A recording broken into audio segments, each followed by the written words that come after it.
Villa Capesaro, storica sede del centro di formazione professionale Manfredini di Este, è tornata agli antichi splendori dopo un lungo restauro iniziato nel 2003, costato quasi 3 milioni di euro. La cerimonia di inaugurazione del complesso settecentesco si è svolta il 5 febbraio 2010 davanti ad allievi, ex allievi e ad un nutrito numero di autorità locali. Erano presenti in sala l'assessore provinciale all'istruzione Fabio Conte, l'ex presidente della provincia di Padova Vittorio Casarin, il consigliere regionale Pier Giorgio Cortelazzo, l'onorevole Paola Goisis e il vicepresidente della Fondazione Cassa di Risparmio di Padova e Rovigo Fabio Ortolan. Il restauro è iniziato dall'esterno, con il recupero delle facciate e il rifacimento del tetto, per poi proseguire negli ambienti interni, con la messa a norma dell'intero edificio. Ma il recupero del salone centrale, degli affreschi e del ballatoio a lasciare a bocca aperta. I dettagli dell'intervento sono stati spiegati dagli architetti Loris Fontana e Giovanni Dallò, che hanno studiato il progetto di restauro. Prima di passare alle pitture o alle finiture abbiamo pensato ai tetti, che erano davvero messi male, abbiamo pensato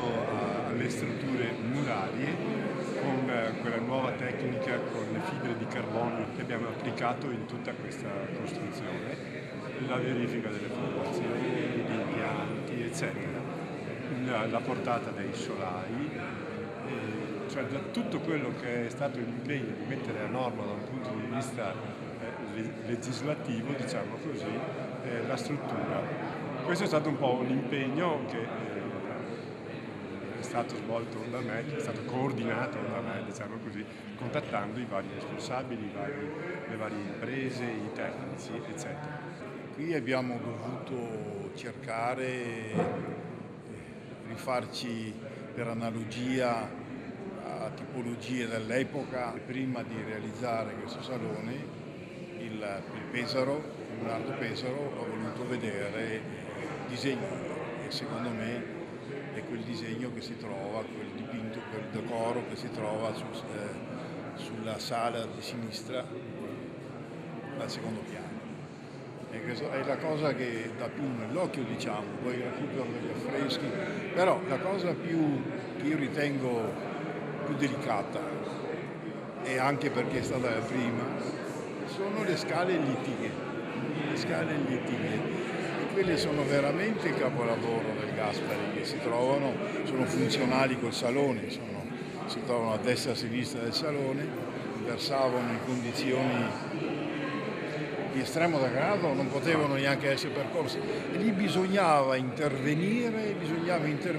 recuperando, dovevamo renderle funzionali senza alterarne l'architettura, e quello è stato un momento di difficoltà e se ti ricordi avevamo detto fermo il primo, sì, le prime cose che abbiamo fatto, perché è stato l'inizio e anche un po' la spinta poi ad andare avanti, perché abbiamo visto un buon risultato, ma è stato davvero impegnativo. Sostanzialmente le scale sono state ricostruite perché i gradini, soprattutto nella parte esterna dell'ellisse, erano totalmente consumati. E lo sai da che cosa? Dal percorso vertiginoso dei ragazzi che correvano a tutta velocità e che ovviamente andavano verso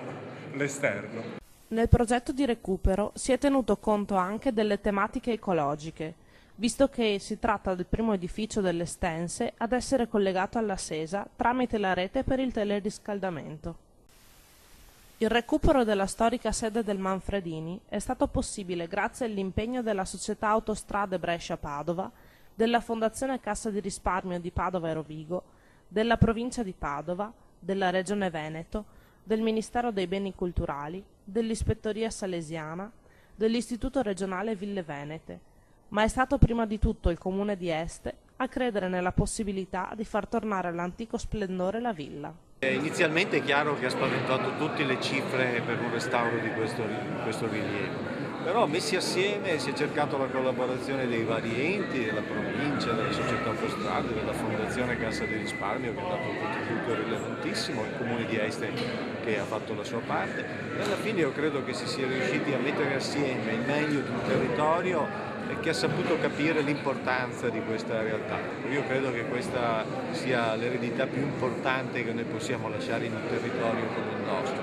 e credo che sia anche quella decisiva, perché se si vuole investire nel futuro non si può che partire dai ragazzi e dai giovani.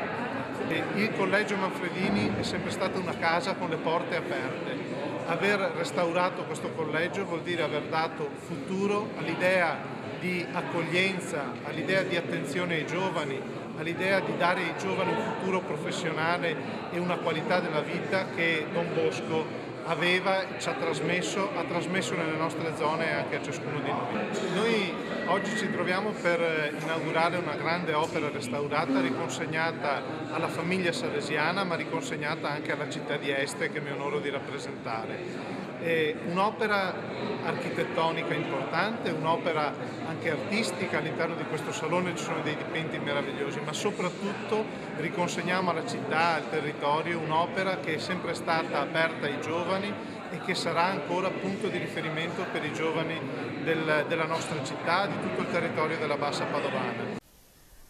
L'attività del Manfredini ha avuto inizio nel 1878 ad opera di Don Bosco, con alcune classi di scuola elementare e ginnasiale, ma ben presto l'istituto è diventato un punto di riferimento per la formazione in tutta l'area circostante, grazie anche all'esistenza del collegio che poteva ospitare gli allievi che arrivavano da più lontano.